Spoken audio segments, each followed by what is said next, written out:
Продолжаем делать вино. И вот что у нас происходит. Сегодня начало поста, 23 февраля.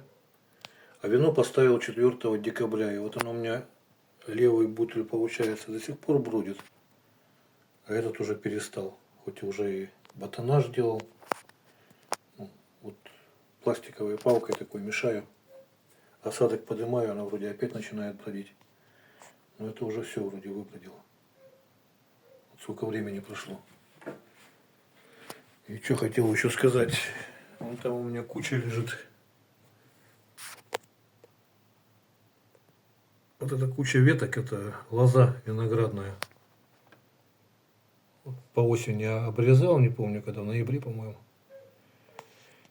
И оно вот лежало так под морозом, до 22, по-моему, мороза доходило. Снег, дождь, короче, чего только не было.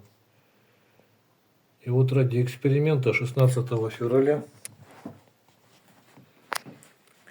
нарезал вот одноглазковых черенков и поставил вот так вот проращиваться.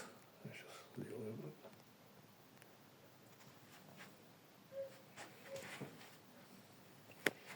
Значит, вот в этой емкости у меня просто на воде стоят.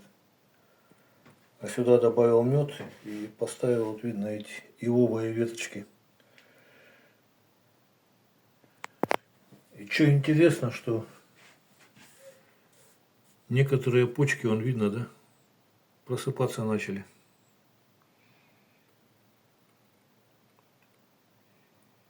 Вот такое вот живучее растение виноград. Вот тоже здесь. Ну, если что, дальше покажу, как оно будет. Это все, короче, одноглазковые черенки. Вот, с Богом. Всего самого доброго.